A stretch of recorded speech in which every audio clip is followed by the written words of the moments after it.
Don't forget to subscribe for more updates. Breaking: North Korea just made WA a threat. Look what they are planning to do that will force Trump to take action. Kim Jong-un has ordered his rocket scientists to construct North Korea's biggest ballistic missile ever, and the desperate reportedly plans to launch the record rocket on the regime's 70th anniversary in September. Fox News reports the Democratic People's Republic of North Korea (DPRK) are building a new intercontinental ballistic missile ICBM that will be capable of re-entry, according to a defector who spoke with Japanese reporters on December 11 and 12.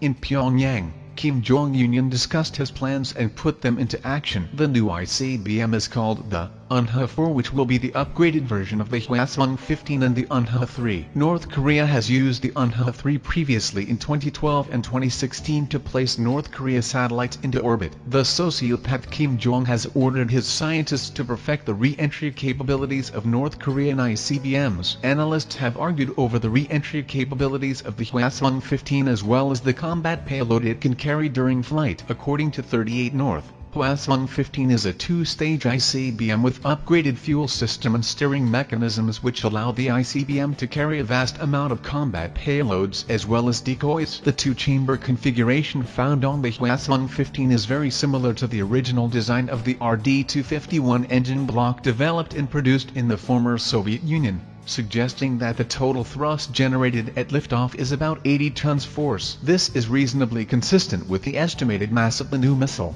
which is between 40 and 50 metric tons. The configuration of the second stage is not known, though its overall size suggests it contains 50% more propellant than the Hwasong-14. Taken together, and applying conservative assumptions about the second stage propulsion system, it now appears that the Hwasong-15 can deliver a 1,000 kilogram payload to any point on the U.S. mainland. Unha-4 is set to test launch on September 9, 2018, which is when North Korea celebrates its 70th anniversary of when the DPRK was created. North Korea announced in October of 2017 that they are now evolving their power in space, calling it a global trend. The DPRK argued that their plans for space evolvement and satellites are strictly for peaceful exploration. The dictator's state-run newspaper, Rodong Sinmun, according to Yonhap, published an article and said the following: "Our satellite launch is a legitimate exercise of the right that thoroughly fits the UN Charter that enshrines the basic rights of respect for sovereignty and equality,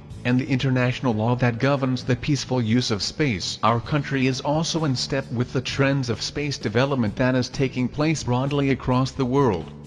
The blunt truth is that we know that North Korea already has ICBMs capable of hitting U.S. soil, from coast to coast, that can carry a nuclear warhead or biological or chemical warheads as well." As previously reported on RWT, North Korea has been testing warheads that can deliver a payload of anthrax. On Monday, the White House released its U.S. national security strategy that said North Korea is pursuing chemical and biological weapons which could also be delivered by missile.